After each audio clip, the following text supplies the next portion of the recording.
আসসালামু আলাইকুম দর্শক, জামিলুর রহমান আপনাদের স্বাগত জানাচ্ছি মালিনী ছড়া চা বাগান সিলেট থেকে। একটু আগেই তো একটা ম্যাচ শেষ হলো, বিপিএল এর 12তম আসর চলছে। আজকে 17তম ম্যাচে পরস্পর মুখোমুখি হয়েছিল রাজশাহী ওয়ারিয়র্স এবং তার মোকাবেলা করলো একেবারে পয়েন্ট টেবিলে তলানিতে থাকা নোয়াখালী এক্সপ্রেস। নোয়াখালী এক্সপ্রেস আজকে টসে হেরে ফার্স্ট ইনিংসে ব্যাট করে 151 রান করতে সক্ষম হয়েছে। খুব একটা যে ভালো ব্যাটিং করেছে তা না, তবে গত দু ম্যাচের তুলনায় আজকে বেশ ভালো ব্যাটিং করেছে। মোহাম্মদ নবী 35 রান করেছেন। এছাড়া ক্যাপ্টেন আজকে খুব ভালো করতে পারেননি।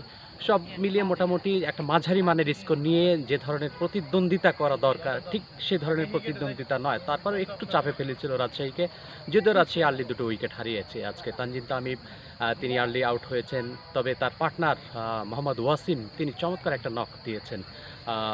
ভালো একটা ইনিংস বলতে হবে। তবে শান্ত আজকে হতাশ করেছেন, যিনি টুর্নামেন্টে তৃতীয় সর্বোচ্চ রান সংগ্রহকারী ব্যাটার, তিনি শুরুতেই আউট হয়ে গেছেন মাত্র 1 রানে। মুশফিক শুরুটা পেয়েছিলেন, থিতু হয়েছিলেন, কিন্তু হঠাৎ করে 19 রানে তিনি আউট হয়ে গেলেন। এরপরের যে ব্যাটাররা যারা আসলেন তারা একটু মেহরাবের কথা বলতে হয়, তারা একটু ধরে খেলেছেন, রয়ে সয়ে খেলে ম্যাচটা ইজিতে বের করে নিয়েছেন। ঠিক 19 ওভারেই কিন্তু ম্যাচটা বের করে নিয়েছে এবং এই জয়ের মাধ্যমে রাজশাহী তারা 5 ম্যাচ থেকে 4 জয়, 8 পয়েন্ট সংগ্রহ করলো। এর আগে পয়েন্ট টেবিলের চতুর্থ স্থানে ছিল।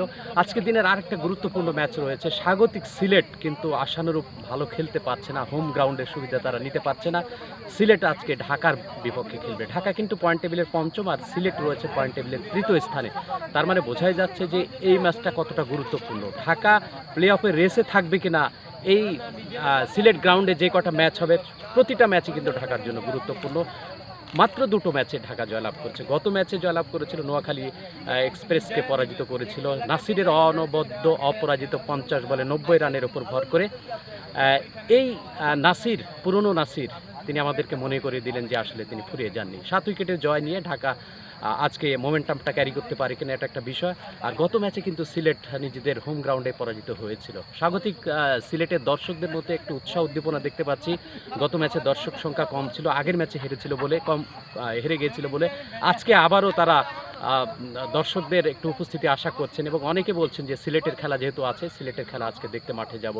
সব মিলিয়ে সন্ধ্যে 6টায় শুরু হচ্ছে আজকের এই ম্যাচটি। সিলেট ঢাকার মধ্যে কেমন লড়াই হবে এবারের বিপিএলের আজকের 18তম ম্যাচে, সেটা কিন্তু সময় বলে দেবে। আমরা থাকবো বাংলাদেশ বেতারের মাইক্রোফোনে। বাংলাদেশ বেতারের যেমন আপনি ওয়েবসাইটের মাধ্যমে শুনতে পারেন, অ্যাপের মাধ্যমে শুনতে পারেন, রেডিও সেট এবং এফএম ব্যান্ডেও বাংলাদেশ বেতারের চলতি ধারা বিবরণী শুনতে পারেন। সো আমাদের সঙ্গে থাকুন ক্রিকেটের উত্তাপ পেতে, বিপিএলের উত্তাপ পেতে।